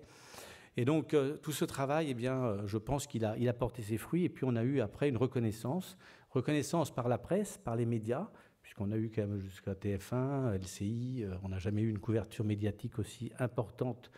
Mais ce n'était pas les premiers jours, parce que je voyais certains qui s'impatientaient. Mais les premiers jours, ça me paraissait assez légitime aussi que ce soit les professions médicales, parce que l'urgence, elle était quand même sanitaire, il faut bien s'en souvenir. Et donc, c'était logique que ce soit les professions médicales qui sont en première ligne, en premier plan. Et c'est vrai qu'après, nous avons eu même le ministre qui, à l'Assemblée nationale, devant la représentation, eh bien, a félicité les experts comptables. Donc, oui, merci à tous, parce qu'on sort aujourd'hui grandi par cette période. C'est notre 4e année de mandature. On était parti pour 2, puis 3. On termine à 4, mais là, c'est fini. On arrêtera là. Et donc, je voulais juste vous dire que l'action que nous avons menée depuis 4 ans au Conseil supérieur correspond évidemment au programme que j'avais présenté. Il y avait un axe qui était l'influence et la crise du Covid a montré notre présence et notre influence. Je ne vais pas repasser aussi toutes les actions que nous avons menées dans un certain nombre de lois qui sont passées, les amendements que nous avons portés, des amendements que nous avons combattus et qui ont été rejetés. Donc ce travail d'influence, depuis 4 ans, paye. Ce travail d'influence est aussi au niveau européen, parce qu'on a évidemment toujours ce prisme national, mais il ne faut pas oublier le côté européen. Et je vous ai fait passer la semaine dernière un courrier, il y a une enquête qui est menée par la Commission européenne, notamment par rapport au numérique et évidemment les évolutions technologiques. Et est-ce que ça remet éventuellement en cause aussi, peut-être, un jour, notre réglementation? Donc on travaille avec la Commission européenne depuis plusieurs mois sur ces aspects-là. Et donc aujourd'hui, il y a d'ailleurs une circulaire qui a été envoyée par le Premier ministre à tous les ministres qui précise bien dorénavant qu'à chaque fois qu'il y a une disposition que nous prenons sur un plan législatif, réglementaire, eh bien, surtout législatif, il faut se poser la question de la proportionnalité. Est-ce que cette règle que l'on met en place dans notre pays, mais c'est vrai évidemment dans les autres pays, est-ce que c'est justifié et est-ce que finalement c'est ce côté de proportionnalité, il faut toujours le justifier, l'expliquer pourquoi en France, par exemple, on a toute cette législation que nous ne retrouvons pas dans certains autres pays. Alors, en tant que président du Conseil supérieur, je peux vous assurer que je continue à défendre notre réglementation. J'entends certains qui, depuis déjà un certain temps, disent « mais ça serait aussi bien finalement de ne plus avoir cette prérogative d'exercice parce que finalement on aurait plus de liberté ». Oui, c'est vrai, sur certains aspects, on aurait plus de liberté. Mais un président national gère 20 000 experts comptables. Et il faut juste avoir conscience que la profession n'est pas homogène. Et que s'il n'y avait pas cette réglementation, parfois, certains seraient en très mauvaise situation. C'est quoi notre objectif et qu'est-ce que j'ai essayé de faire durant ces 4 années? C'est que, parce qu'on sait très bien que la technologie va inexorablement faire baisser la comptabilité, le temps passé sur la comptabilité, mais aussi la valeur, la facturation de la comptabilité, eh bien c'est de faire que le maximum de notre profession, le maximum de nos experts comptables, évolue vers des missions à plus forte valeur ajoutée. Et plus on le fera, on va dire, dans le temps, eh bien mieux ce sera parce qu'on en laissera moins sur le bord de la route. Alors, vous avez précisé tout à l'heure le lancement des compétences spécialisées. Cet après-midi, Laurent l'a rappelé, on aura la restitution de l'étude des moulins qui précisera évidemment toutes ces évolutions. Ce qui est important, c'est en effet que nos équipes dans les cabinets soient adaptées et donc qu'il y ait les formations nécessaires pour que tout notre public dans les cabinets mute de plus en plus d'opérations matérielles vers les opérations de conseil.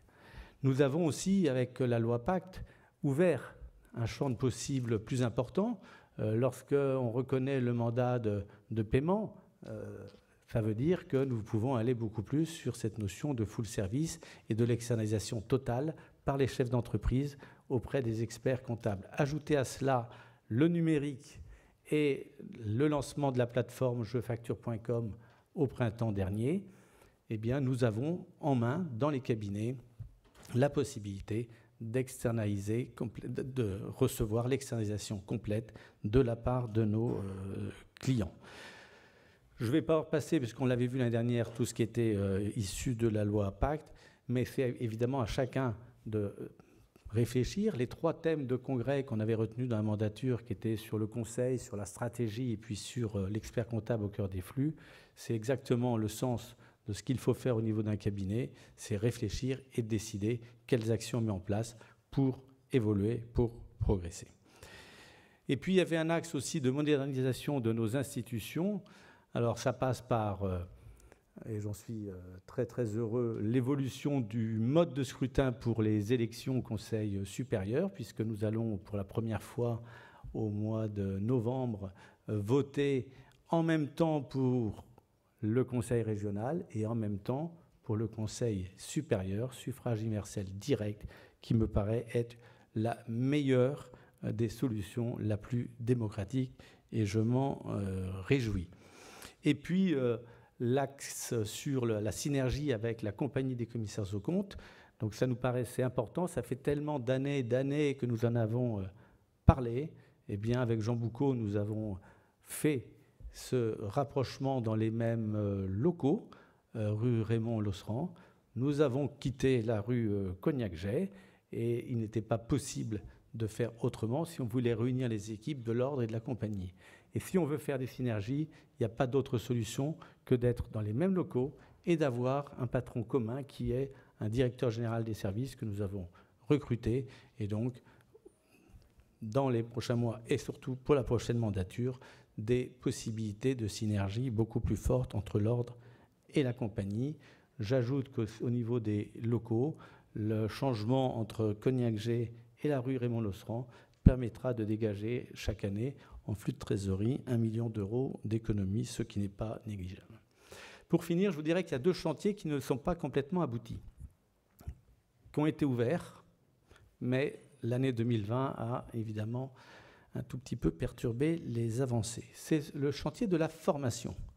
Laurent, je t'ai écouté tout à l'heure pour critiquer le stage d'expertise comptable. Je ne me limiterai pas au stage, moi. Dans ce que j'ai présenté au Conseil supérieur l'année dernière, mon souhait de réforme était beaucoup plus vaste. Il englobe aussi les examens. Une petite anecdote, je suis retombé sur, hier par hasard, chez moi, je faisais un peu de rangement, et je suis retombé sur un numéro de l'expert comptable de demain. J'étais à l'époque président de l'annexe, et c'était en 1987. Et j'avais fait un éditorial assez méchant, je le reconnais, contre le ministère de l'Éducation nationale, parce qu'il y avait des problèmes sur les examens.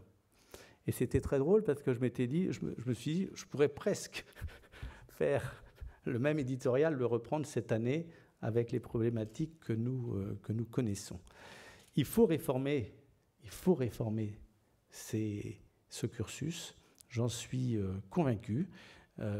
Donc ce sera mon regret de ne pas avoir pu aboutir sur 2020, mais ça sera la mandature suivante de reprendre ce chantier. Toutes les études ont été faites, les analyses ont été faites, donc le chantier est ouvert, il faudra le poursuivre en 2021. Et puis il y a un deuxième chantier qui est ouvert, alors vous en verrez un petit peu l'esprit, c'est celui de la data. La data, j'aurais bien aimé qu'on aille un peu plus vite. Je salue évidemment Sana Moussaïd, ici présente, vice-président en charge du numérique au Conseil supérieur, et qui se démène depuis plusieurs années et avec brio sur ce chantier. Un POC, c'est ça comme ça qu'on dit, sera présenté à la fin du mois, au moment du congrès, et vous donnera les idées de ce qu'on peut faire aujourd'hui en matière de données exploitables par les experts comptables au service de leurs clients. C'est intéressant. Il ne sera pas bouclé au sens juridique du terme et de la structure, comment l'organiser. Ce sera là aussi, parce qu'aujourd'hui, je considère qu'à 2 mois ou 3 mois de la fin de mon mandat, je laisse certaines décisions prises par mes successeurs. Mais je pense que ça sera pour vous intéressant de voir fin du mois ce que ça donne aujourd'hui, l'exploitation de la donnée. Et je pense qu'en 2021, on devrait pouvoir l'exploiter complètement au niveau de l'institution. Voilà, pour respecter le timing, je voulais vous dire que j'ai été moi heureux de servir cette profession pendant ces 4 années. J'espère, je pense, avoir fait progresser un certain nombre de textes. Il y a eu des résultats concrets, mais comme je l'avais dit en arrivant et comme je le dis maintenant en partant, ce qui me paraît essentiel au niveau d'une institution, c'est sa continuité, sa pérennité Et surtout, c'est un travail collectif et qui dure dans les années. Et quand j'évoquais la réforme sur la formation, on sait très bien qu'une réforme, c'est 7 à 8 ans.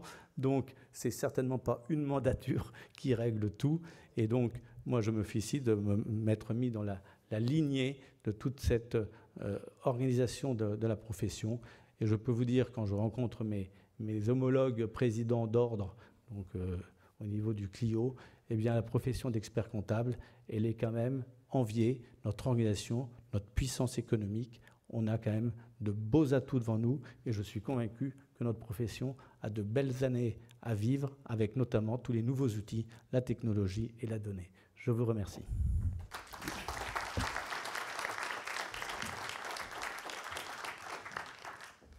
Merci à tous et puis à cet après-midi pour la présentation de l'étude des moulins. Merci à tous.